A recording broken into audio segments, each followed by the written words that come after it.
El derecho a la vida, a la integridad física y psíquica de la persona humana está asegurado en el 19 número 1, inciso primero de la Constitución Política. Este enunciado constitucional asegura dos derechos, el derecho a la vida y el derecho a la integridad física y psíquica. El artículo 19 número 1 contiene, además, otros enunciados en los restantes incisos que aluden o a otros derechos o bien a situaciones particulares que el constituyente ha estimado prudente regular.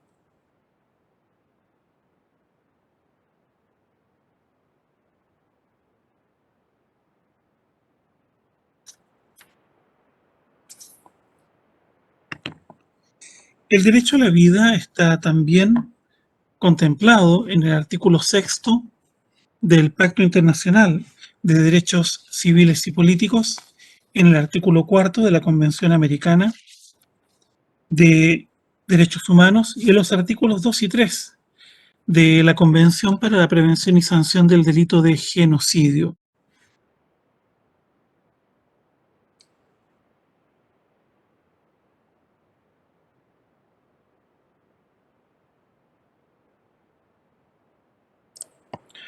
Vamos en primer lugar al derecho a la vida.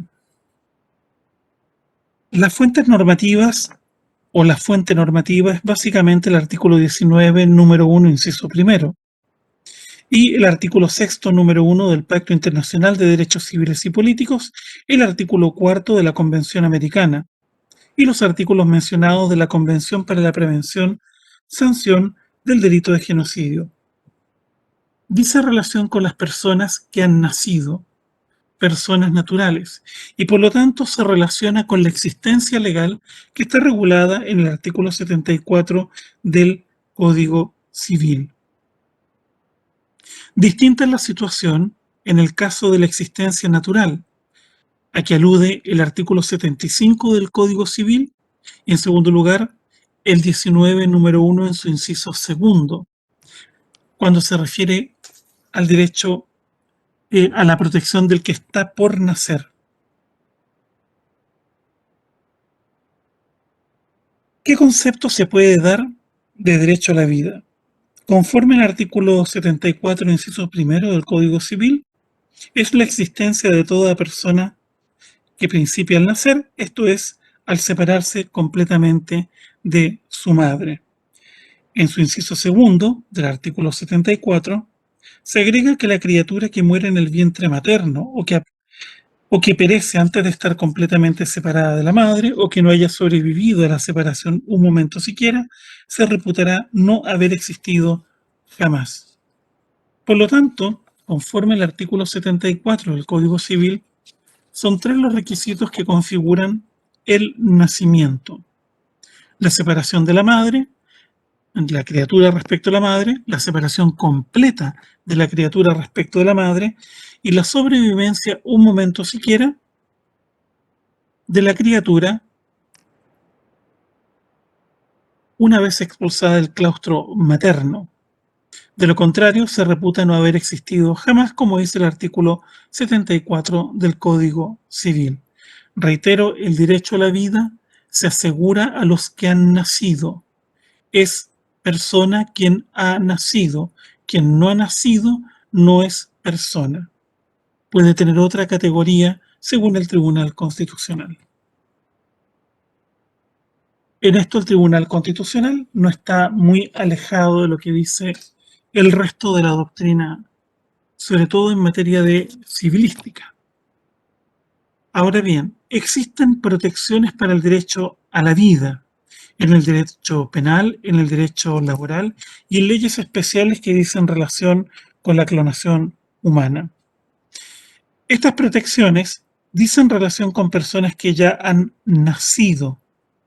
Y así, por ejemplo, en materia penal se tipifican diversos delitos para proteger el bien jurídico vida: el delito de homicidio, de infanticidio, de auxilio al suicidio, la tentativa de cometerlo, de cometer homicidio, etcétera, o de auxiliar, y el parricidio, entre otros, que consisten básicamente en matar a otro o privar de la vida a otro o ayudarle a otro a privarse de su propia vida. En materia laboral, se puede identificar dentro de la legislación laboral ciertas normas jurídicas aplicables al sector público y al sector privado que tienen por objeto proteger la maternidad. Aquí el derecho a la vida que se protege es sobre todo el de la madre, y para ello están los diversos descansos pre y postnatal, etc. Finalmente, la ley 20.120 prohíbe la clonación humana, dado que plantea severos y serios cuestionamientos éticos ante el derecho y ante la ética. ¿Qué limitaciones al derecho a la vida se pueden encontrar en el ordenamiento jurídico? En primer término, la legítima defensa, de acuerdo al 10 número 1 del Código Penal. Legítima defensa propia y de terceros.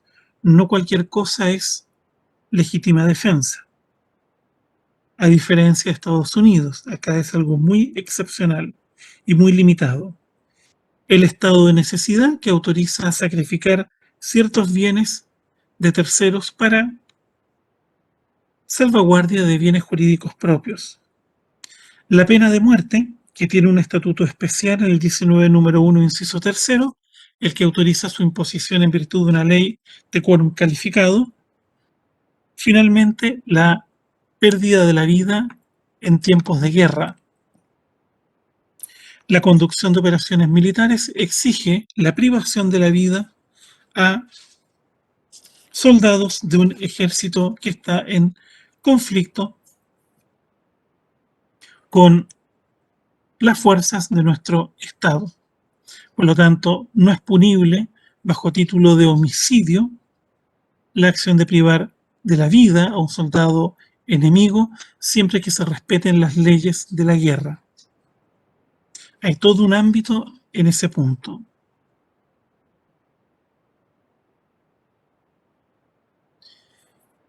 El segundo derecho es el derecho a la integridad física y psíquica. Y en este punto el ordenamiento jurídico interno considera mecanismos de protección para asegurar la integridad física y psíquica humana. Por ejemplo, para tutelar la integridad corporal, se contemplan delitos de lesiones, delitos de mutilaciones, y también se sanciona la aplicación de tormentos o rigores innecesarios por la autoridad.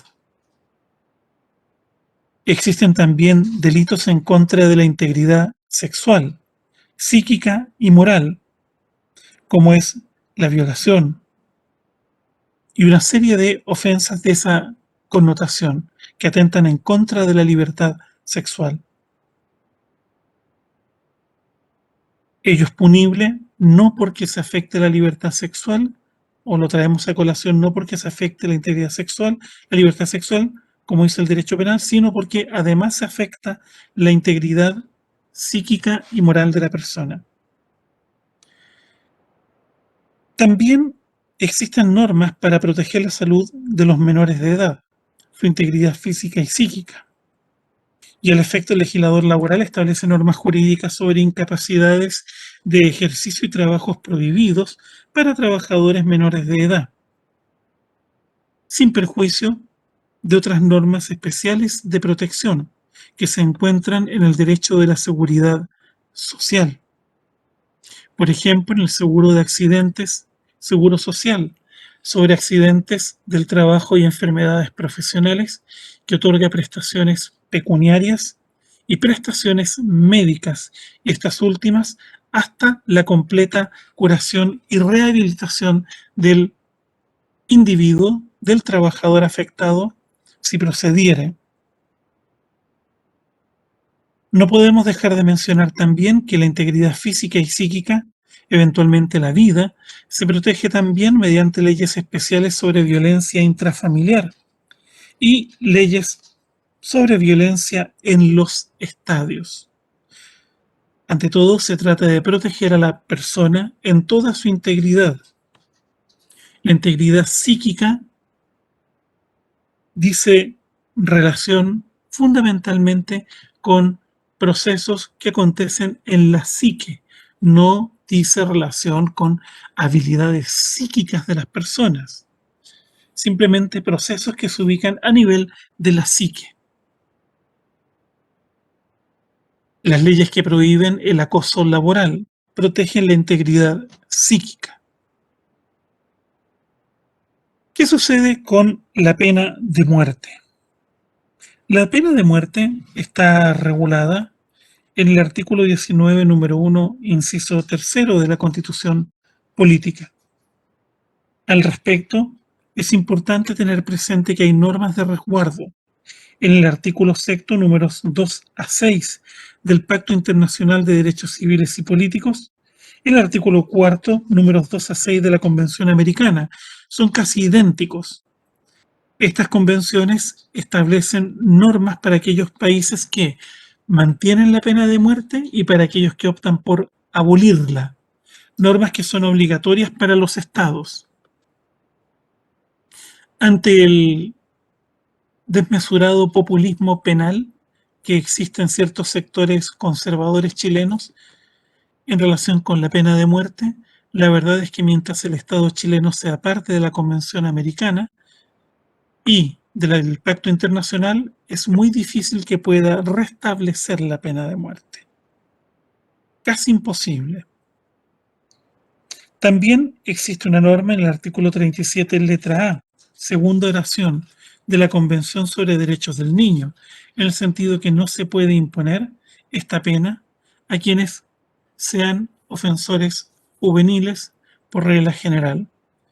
No todos los países respetan esto, muchos países no son, no han ratificado estas convenciones precisamente por la demanda de justicia ciudadana que emana de sus comunidades. Demanda que se traduce en ser lo más drástico posible en contra de aquellos que son penados. Eso lleva a la situación de ejecución de personas que eran ofensores juveniles, por ejemplo, en Estados Unidos, al momento de la comisión de los delitos, y son ejecutados 15, 20 años después de estar casi más de una década en el corredor de la muerte. O bien la ejecución de niños, como sucede en algunos países de la península arábiga, o la ejecución de escolares, etcétera, niños en edad escolar. Existe una serie de limitaciones constitucionales y legales a la imposición de esta pena. Desde luego, solo se puede establecer por delitos contemplados en una ley de quórum calificado, dice la Constitución. Por otra parte, no se puede imponer judicialmente por los jueces por vía de presunciones. Tampoco puede imponerse judicialmente por vía de agravación de la responsabilidad penal. No se puede llegar a la pena de muerte, hipotéticamente, mediante circunstancias agravantes de la responsabilidad penal. Tampoco puede constituir una pena única. Nuestro país abandonó la pena única de muerte hace muchas décadas atrás, pero en algunos países todavía se contempla como pena única. El movimiento del derecho penal liberal y el derecho penal humanitario ha llevado precisamente a esta restricción. Si la pena es impuesta por un tribunal colegiado, debe ser acordada por la unanimidad de los jueces. Lo dice el Código Orgánico de Tribunales. Además, dado que no es pena única, sino que solo se puede contemplar en un determinado grado de la penalidad, tampoco es de imposición obligatoria.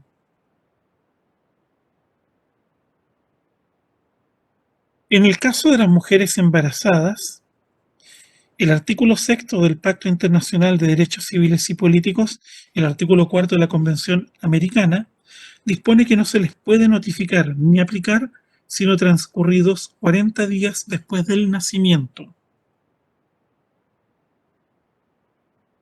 Tampoco se puede aplicar a menores de edad o a personas mayores de 70 años de edad.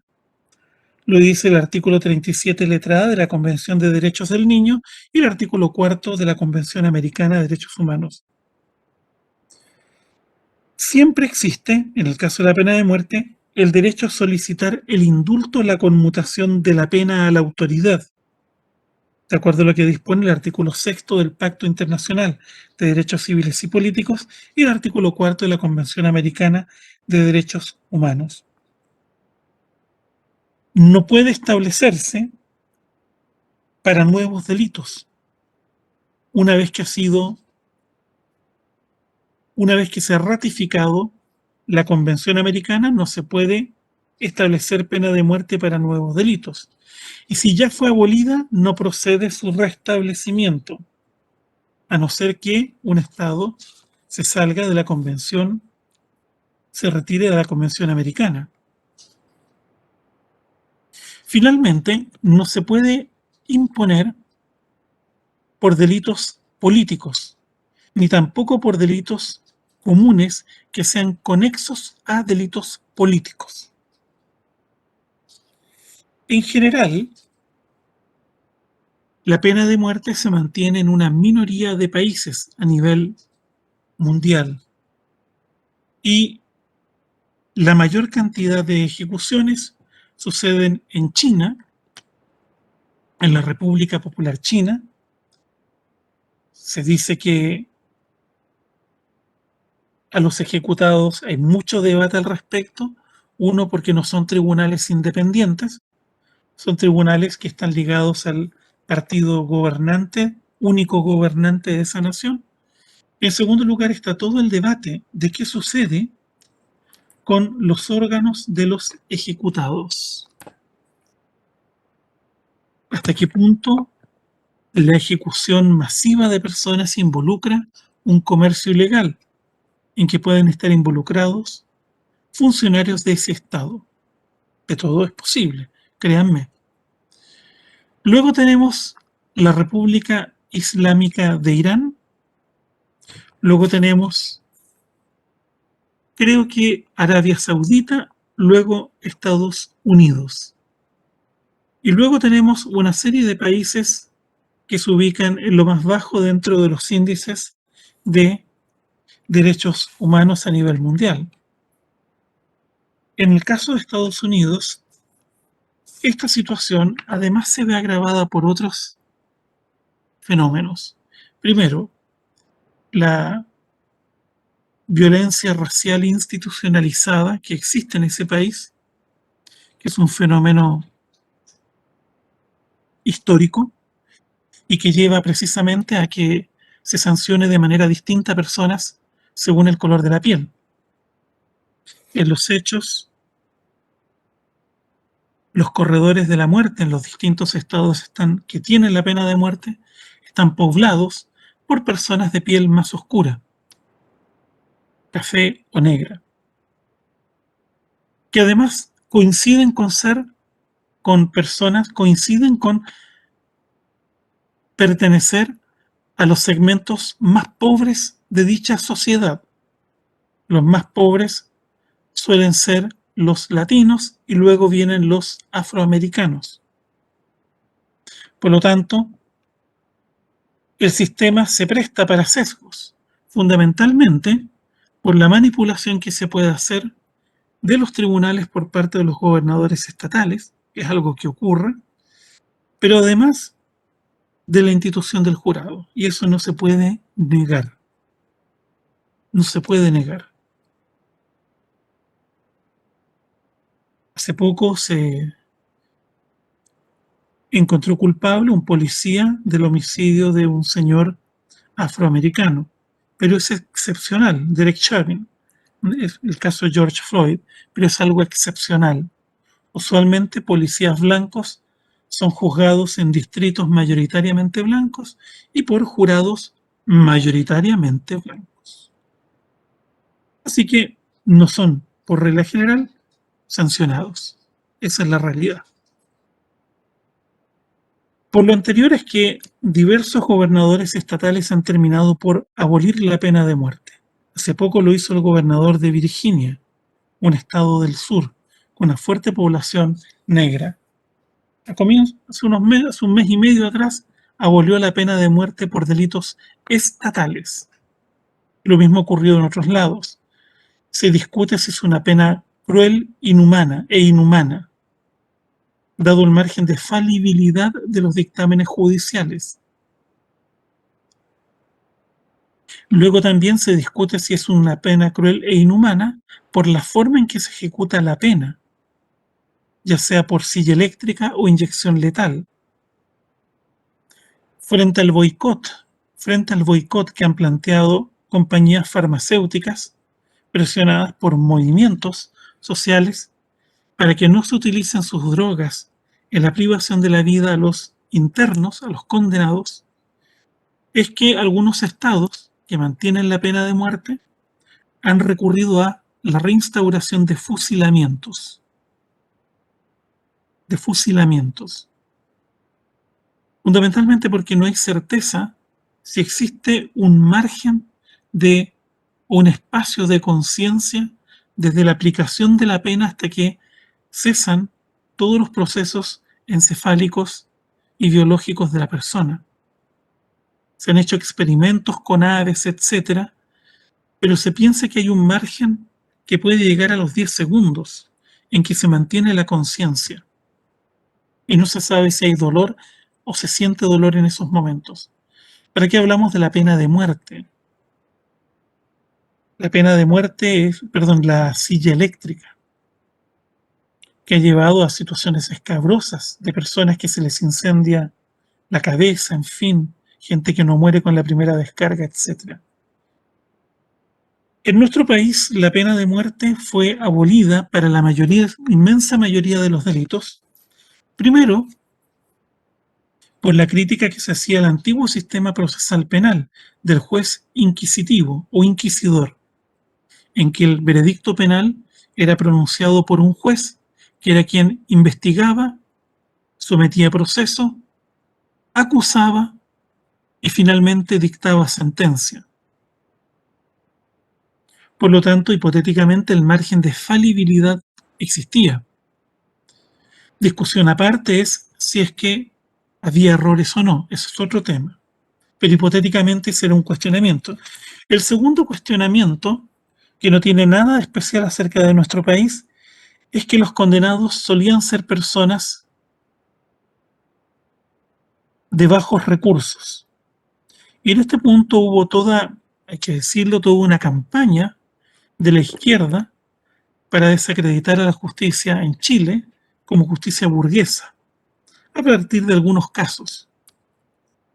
El gran tema ha sido si las condiciones socioeconómicas determinan que una persona delinca. Es un gran debate, a ratos con carácter bastante complejo de tratar en nuestro país. Porque fundamentalmente el debate se reconduce a los delitos contra la propiedad, pero no son los únicos delitos. Y en Chile a nadie se le condenó por delitos contra la propiedad, sino que por delitos de homicidio. Por lo tanto, la gran pregunta es de qué manera la carencia de medios o de educación puede exculpar a alguien de la comisión de un delito de homicidio, violación, robo con homicidio, etcétera.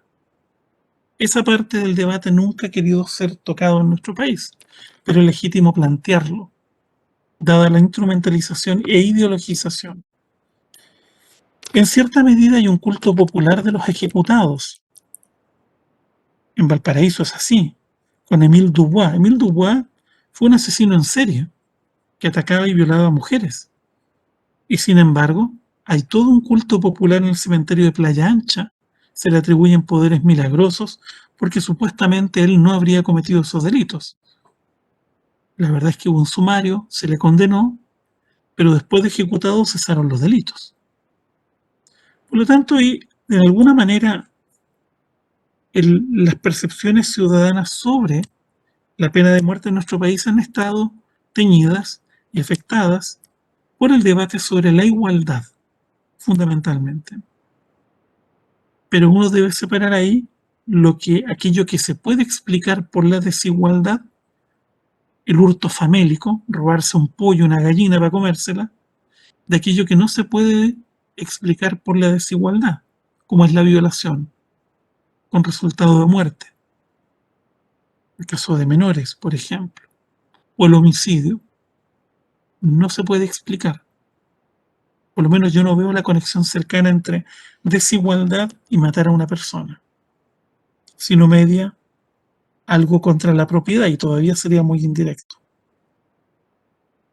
Pero el hecho es que en nuestro país fue abolida, pero no fue abolida tanto por esa crítica que se hizo desde, diríamos, la izquierda en Chile. La gran razón por la cual se abolió la pena de muerte fue por la aplicación arbitraria que se hizo de ella bajo la dictadura militar. En las primeras semanas y meses posteriores al golpe de Estado se ejecutó a muchas personas simplemente por sus ideas.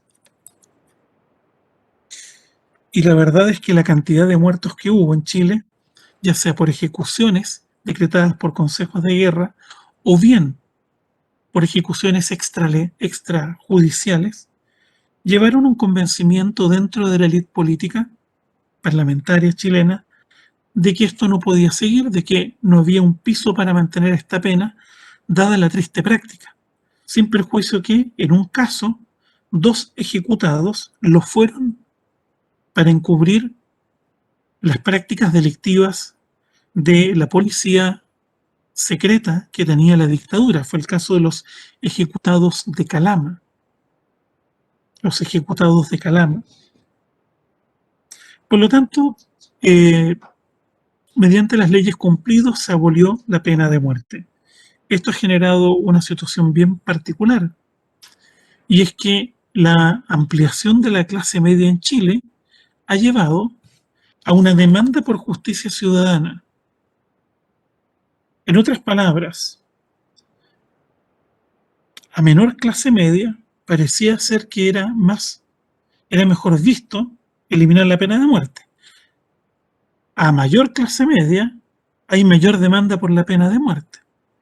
Y vemos los mismos fenómenos tristes que se ven en Estados Unidos de demagogos penales que piden la reinstauración de esta pena, inclusive como pena única, para saciar las demandas de venganza organizada. Lamentablemente este es un tema que no se puede discutir en Chile.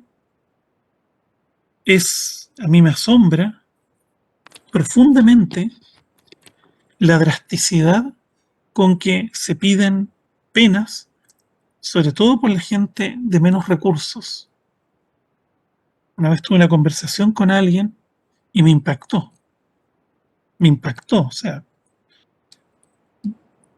la persona hubiera estado feliz con poner a la gente en el paredón y listo. Nada de juicio. Yo quedé impactado, sinceramente. Y es papel nuestro de los abogados y de ustedes el día de mañana, precisamente, tratar de refrenar esto y explicar de por qué se hacen las cosas. Pero todo el mundo quiere que todo el mundo se vaya a la cárcel mientras no sea uno el que se vaya a la cárcel. Todo el mundo quiere que se ejecute a los condenados mientras no sea uno el condenado. En otras palabras, los demás son malos, soy bueno y deben siempre creerme, aunque delinca. Es muy curioso lo que ha sucedido en el país, el cambio valórico que se ha producido. Bien, ¿dónde están contemplados los delitos de pena de muerte en Chile? Fundamentalmente en normas que se aplican a las Fuerzas Armadas y también en normas que se aplican en tiempos de guerra. Recordemos que en tiempos de guerra operan los tribunales militares, pero de acuerdo a la Constitución vigente, la Corte Suprema mantiene la superintendencia directiva, correccional y económica sobre estos tribunales. Cuestión aparte, cuestión aparte, es si la Suprema se va a oponer al poder en el llegado el momento.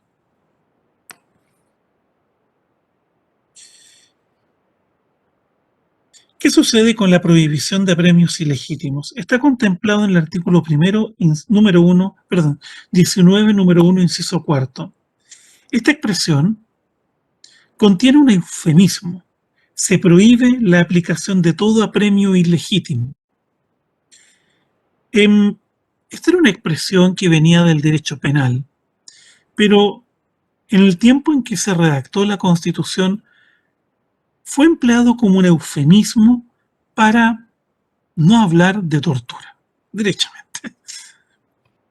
La prensa, bajo el gobierno de Pinochet, reportaba de casos en que se había sancionado a uniformados por la aplicación de apremios ilegítimos. Y había que leer entre líneas qué significaba esto. Si hay apremios ilegítimos, quiere decir que hay apremios legítimos, que son aquellos que autoriza el ordenamiento jurídico para fines de represión de delitos o bien de la ejecución de resoluciones judiciales. La Constitución prohíbe la aplicación de todo apremio ilegítimo. Este es el derecho a no ser torturado, ni ser objeto de otros apremios ilegítimos en favor de personas naturales. La Constitución hasta en esto dice las cosas a medias tintas. Se debe prohibir la aplicación de toda tortura, así de simple.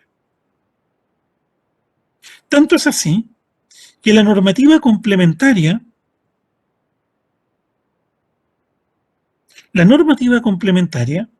no solo está en el Código Penal, que es el artículo 150A, que contempla unos delitos de excesos cometidos por funcionarios públicos, sino que está más directamente contemplada en la Convención en contra de la tortura y otros tratos o penas crueles, inhumanos o degradantes, que definen su artículo primero, que es tortura. Yo no tengo la menor duda que el día de mañana probablemente la Convención Constitucional va a sustituir esta redacción tan, no quiero usar una expresión vulgar ni nada, pero tan, no sé, tan de medias tintas, y va a decir las cosas por su nombre. Obviamente va a haber algunos que se van a oponer, porque es inconcebible que en democracia se torture, pero bueno, puede ocurrir, puede ocurrir. Esto se debe complementar con el resto del bloque de la constitucionalidad de los derechos fundamentales. El artículo 7º del Pacto Internacional de Derechos Civiles y Políticos, el artículo 5º números 1 y 2 de la Convención Americana de Derechos Humanos, el artículo 37A de la Convención de Derechos del Niño.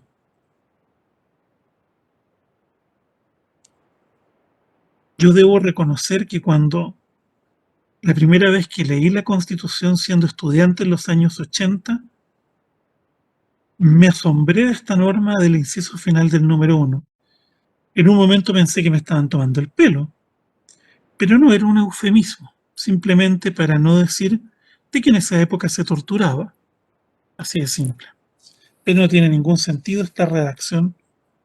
Tal vez se podría ampliar para incluir la tortura en términos expresos y evitar discusiones bizantinas en tribunales. ¿Hay alguna consulta?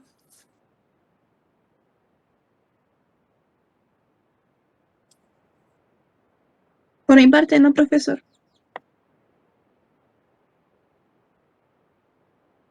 ¿Hay alguna consulta del resto? Por mi parte tampoco, profesor. Bueno,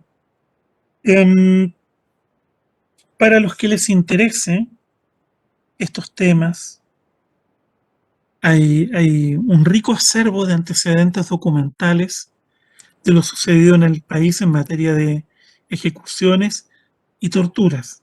Están los archivos de la Vicaría de la Solidaridad, están los archivos que crearon las fundaciones de iglesias cristianas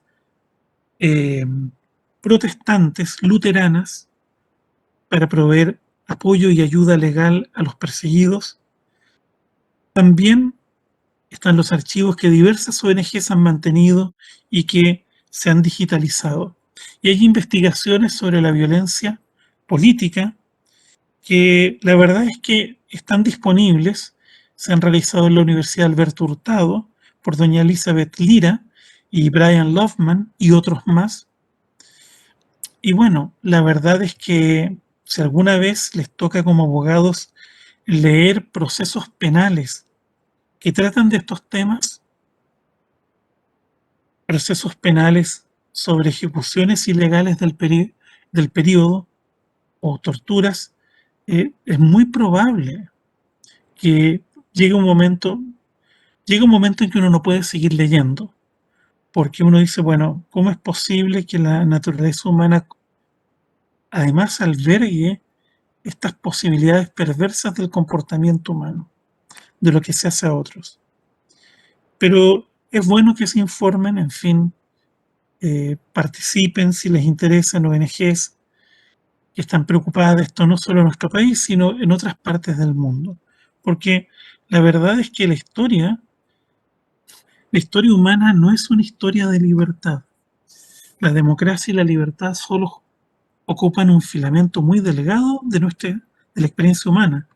La historia humana ha sido la historia de la opresión, históricamente, de la opresión y de la tiranía. La democracia es algo muy reciente en nuestra experiencia vital. Bien, vamos a hacer nuestro receso en forma ahora. Vamos a descansar 20 minutos. Tengo las 16:56. Nos vamos a encontrar a las 17:16. Nos vemos entonces.